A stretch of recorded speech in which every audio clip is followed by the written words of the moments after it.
4 રાજ્યો છે અલગ અલગ તેને આપ જુઓ નિશાના પર લીધા છે। ઓપરેશન સિંદૂરને લઈને પાકિસ્તાને જૂઠાણું પણ ફેલાવ્યું। પાકિસ્તાને વારંવાર પોતાના નિવેદનો બદલ્યા છે। પહેલા કહ્યું કે ડ્રોન પાકિસ્તાનમાં પડ્યા નથી। ખ્વાજા આસિફે કહ્યું કે ડ્રોન પાકિસ્તાનમાં આવ્યા હતા। 35,000 ફૂટની ઊંચાઈએ ડ્રોનને તોડી પાડ્યા। ખ્વાજા આસિફનું આ નિવેદન। ખ્વાજા આસિફે નિવેદન બદલ્યું, અમે ડ્રોનને જોયા નથી। ઓપરેશન સિંદૂરને લઈને પાકિસ્તાન જૂઠાણું ફેલાવી રહી છે। વારંવાર પાકિસ્તાન પોતાના નિવેદનો બદલી રહી છે।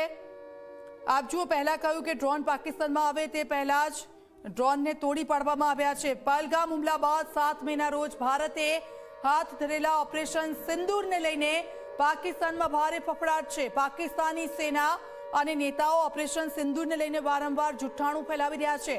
પાકિસ્તાનના લેફ્ટનન્ટ જનરલ અને રક્ષા મંત્રી ખ્વાજા આસિફે પાકિસ્તાન સહિત દુનિયાભરના લોકોને ગેરમાર્ગે દોરવાનો પ્રયાસ કર્યો, જેમાં પહેલા પાકિસ્તાનના લેફ્ટનન્ટ જનરલ અહમદ શરીફે 8 મેના રોજ કહ્યું કે ભારતના ડ્રોન પાકિસ્તાનમાં ઘૂસે તે પહેલા જ તોડી પડાયા હતા।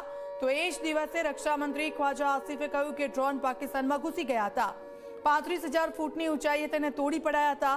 તો બીજા દિવસે એટલે કે 9 મેના રોજ રક્ષા મંત્રી ખ્વાજા આસિફે પોતાનું નિવેદન બદલી નાખ્યું અને કહ્યું કે અમે ભારતીય ડ્રોનને રોક્યા જ નહોતા અને તેને તોડ્યા પણ નહોતા, કેમ કે જો ડ્રોનને રોકવાનો પ્રયાસ થયો હોત તો આપણા ઠેકાણાઓ જાહેર થઈ જાત, એટલે અમે ભારતીય ડ્રોનને રોક્યા જ નહોતા।